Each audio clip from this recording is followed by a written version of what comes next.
Bismillahirrahmanirrahim. Assalamu alaikum, my dear student. MDCAT course, chapter Coordination and Control. Question number 1. Recognize receptors as transducers, sensitive to various stimuli. Answer. Receptors. हमारी body की वो part जो external environment या internal environment से stimuli को receive करते हैं, they are known as receptors. ये एक ऑर्गन भी हो सकता है, एक टिश्यूज भी हो सकता है, एक सेल भी हो सकता है, इवन न्यूरॉन के एंडिंग भी हो सकते हैं। रिसेप्टर्स को ट्रांसड्यूसर इसलिए कहते हैं कि ये एक फॉर्म ऑफ एनर्जी को कन्वर्ट करते हैं सेकेंड फॉर्म ऑफ एनर्जी में। For example, rod and cone cells in the retina of eye इन लाइट एनर्जी को ये इलेक्ट्रोकेमिकल एनर्जी इनर्स इंपल्स में कन्वर्ट करते हैं। That's why receptors are known as transducers. Receptors के 5 मेजर कैटेगरीज है। Number 1 chemoreceptors, number 2 mechanoreceptors, number 3 thermoreceptors, number 4 nociceptors, and the last one, the 5th one, photoreceptors. Chemoreceptors chemical या ions की concentration को detect करते हैं। मिसाल के तौर पर मेडुला ऑब्लांगेटा, ये ब्लड में कार्बन डाइऑक्साइड की लेवल को डिटेक्ट करते हैं। कैरोटिड बॉडी, ये ऑक्सीजन की लेवल को डिटेक्ट करते हैं। हाइपोथैलेमस, ये ब्लड में ग्लूकोज, अमाइनो एसिड और फैटी एसिड्स की लेवल को डिटेक्ट करते हैं। इसके अलावा हाइपोथैलेमस में ऑस्मोरिसेप्टर्स भी है जो कि osmotic pressure of the blood को डिटेक्ट करते हैं। इसके अलावा और एग्जांपल है, फॉर एग्जांपल ऑल्फैक्शन जो कि स्मेल को डिटेक्ट करते हैं, गस्टेशन जो टेस्ट को डिटेक्ट करते हैं। ये इसके मुख्तलिफ एग्जाम्पल है। कीमोरिसेप्टर का फर्स्ट टाइप है ऑल्फैक्टरी रिसेप्टर्स, जिसको ऑल्फैक्शन भी कहते हैं, and these receptors are responsible for detection of the smell. Upper part of the nasal cavity, इसमें ऑल्फैक्टरी रिसेप्टर्स मौजूद है, इपीथेलियल लेयर्स है, और इसमें ये न्यूरॉन्स फाइबर्स है जिसकी एंड पर सीलिया मौजूद है। और जब नेजल कैविटी के जरिए कोई भी गैसियस केमिकल्स एंटर होती है तो पहले वो डिसॉल्व हो जाती है वाटर में, इससे वाटरी फ्लूइड बनता है। फिर वो आके इस न्यूरॉन के एंड पर ये जो सीलिया मौजूद है यहां पर अटैच हो जाते हैं, and these receptor detect that airborne order.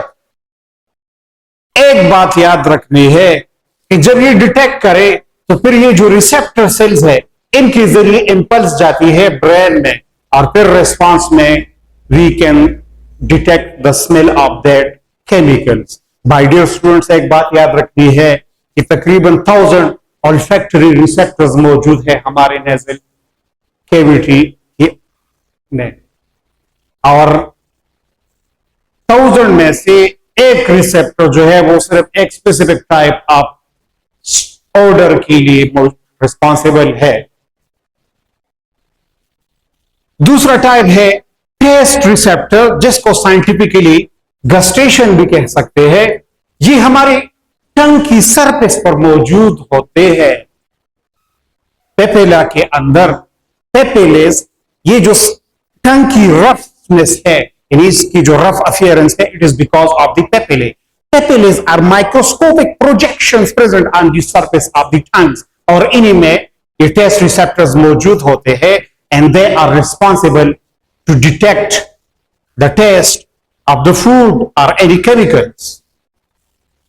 फिर जो पेपिले है, जो टाइनी प्रोजेक्शंस है हमारे टंग के ऊपर, इसके मुख्तलिफ टाइप्स हैं। इसमें से फर्स्ट टाइप है फिलीफॉर्म पेपिले। ये वो पेपिले है जो कोन शेप है और ये all over the tongue surface पर मौजूद है। दे आर टेस्ट ब्लाइंड, ये इनमें टेस्ट रिसेप्टर्स नहीं होते। दूसरा टाइप है फंजीफॉर्म पेपिले, ये वो पेपिले है जिनकी मशरूम शेप है ऐसी, and they are present at the sides of the टंग।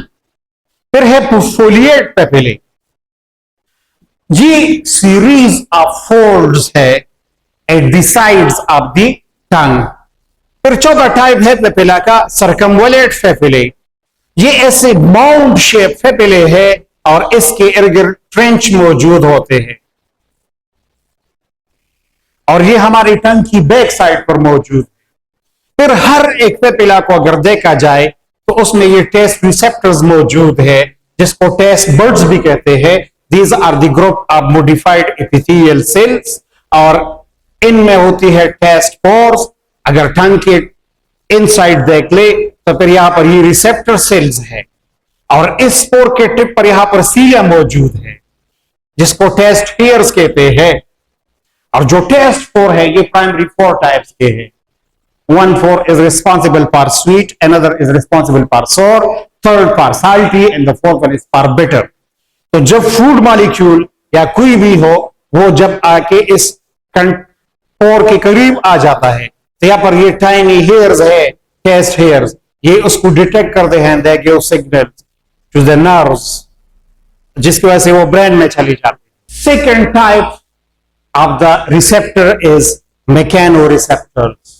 ये वो रिसेप्टर है जो प्रेशर, टच या हमारी बॉडी की पोजीशन को डिटेक्ट करते हैं।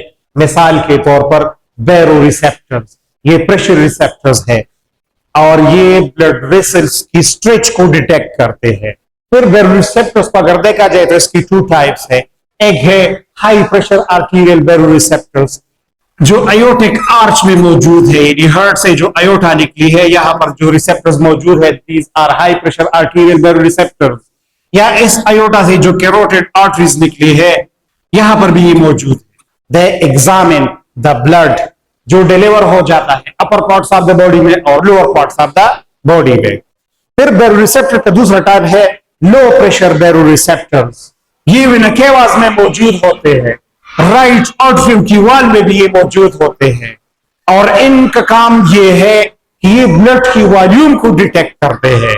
मतलब ये है कि दे रेगुलेट द ब्लड वॉल्यूम, कि आया ब्लड की वॉल्यूम कम है या ज्यादा है, वो इनका काम है। फिर सेकेंड टाइप है मैकेनो रिसेप्टर की Meissner corpuscles and Merkel disc. These are touch receptors, ये स्किन में मौजूद होते हैं और ये कनेक्टिव टिश्यूज के सेल से बने हैं। ओवल मासेस इनकी शेप है और इसके साथ 2 या 2 से ज्यादा सेंसरी नर्व फाइबर्स अटैच होते हैं। ये ज्यादातर लिप्स, फिंगर टिप्स, फार्म और सोल में मौजूद होते हैं, क्योंकि टच रिसेप्टर्स हमारी बॉडी में इवनली डिस्ट्रीब्यूट नहीं होते। फॉर एग्जाम्पल अगर हम टंग और फिंगर टिप्स को देख ले तो 1 सेंटीमीटर स्क्वायर एरिया में 100 रिसेप्टर्स ही मौजूद है, लेकिन on the back of the hand 1 centimetre square में सिर्फ और सिर्फ 10 रिसेप्टर्स मौजूद है। मैकेनो रिसेप्टर्स का तीसरा टाइप है कोक्सीडियन कार्पस्कल्स। ये स्किन में के अंदर जो फैटी लेयर्स है उसी में ये मौजूद है, और ये इनकैप्सुलेटेड नर्व्स एंडिंग पर कंसिस्ट करते हैं एंड दे डिटेक्ट प्रेशर। फिर चौथा टाइप है मैकेनो रिसेप्टर का सेमी सर्कुलर कैनाल्स। ये 3 कॉइल ट्यूब्स है हमारे एयर के 3rd पार्ट यानी इनर एयर में। ये फ्लूइड से बड़ा होता है और इनकी वॉल पर टाइनी हेयर्स होती है। जब हम अपने हेड को मूव करते हैं तो ये फ्लूइड मोशन में आते हैं, जिसकी वजह से टाइनी हेयर बेंड हो जाते हैं and they send signals to the brain cerebellum. फिर जब रिस्पांस आती है तो उसकी वजह से फिर हम अपनी बॉडी की पोजीशन को मेंटेन करते हैं। Third type of the receptor of transducer is थर्मोरिसेप्टर्स। नाम से पता चलता है कि दे detect change in the temperature, और ये हमारे स्किन में मौजूद होते हैं। फॉर एग्जाम्पल रूफीनी एंडिंग, ये वार्म टेम्परेचर को डिटेक्ट करने वाले थर्मोरिसेप्टर है। क्रॉस इन बल्ब्स, ये कूल टेम्परेचर को डिटेक्ट करने वाले थर्मो रिसेप्टर्स है। टेक्टाइल एनेस्थीसिया का मतलब यह है कि एक इंसान जो है वो अनएबल हो जाता है टू फील एनीथिंग टच। पेरेस्थीसिया वो कंडीशन है जिसमें सेंसेशन ऑफ टिंगलिंग, प्रिकलिंग और नंबनेस होती है स्किन में। 4 टाइप है रिसेप्टर की नोसिसेप्टर, ये पेन रिसेप्टर्स है। ये असल में न्यूरॉन के एंडिंग है, जो कि टिश्यूज जब डैमेज हो जाए या टिश्यूज के ऊपर जब प्रेशर आ जाए या हाई एक्सेस हीट मिल जाए तो उनसे जो केमिकल रिलीज हो जाते हैं, they are detected by nociceptors. ये हमारी बॉडी के हर पार्ट में मौजूद है एक्सेप्ट ब्रेन, और ये वाइडली डिस्ट्रीब्यूटेड है। मिसाल के तौर पर इसकी फिर टाइप्स है। क्यूटेनियस नोसिसेप्टर, ये वो नोसिसेप्टर है जो कि स्किन में मौजूद है। विसरल नोसिसेप्टर जो कि बॉडी के ऑर्गन्स में मौजूद है। सोमेटिक नोसिसेप्टर जो कि बोन्स और जॉइंट्स में मौजूद है। माय डियर स्टूडेंट्स, एक बात याद रखनी है कि अगर हम 1 सेंटीमीटर स्क्वायर एरिया ले लें तो उसमें 200 पेन रिसेप्टर्स होंगे, 15 प्रेशर रिसेप्टर्स होंगे, 6 कूल थर्मो रिसेप्टर्स होंगे और एक वार्म थर्मो रिसेप्टर्स होगी। The last one is photo receptors. ये 5वां टाइप है रिसेप्टर्स का। फोटो रिसेप्टर्स वो रिसेप्टर है जो कि स्टिमुलाई ऑफ लाइट को डिटेक्ट करती है। मिसाल के तौर पर rod and cone sales of the retina जो लाइट को डिटेक्ट करती है और फिर उसको इमेज में कन्वर्ट करती है। I hope you have better understand. Thank you very much. Allah Hafiz.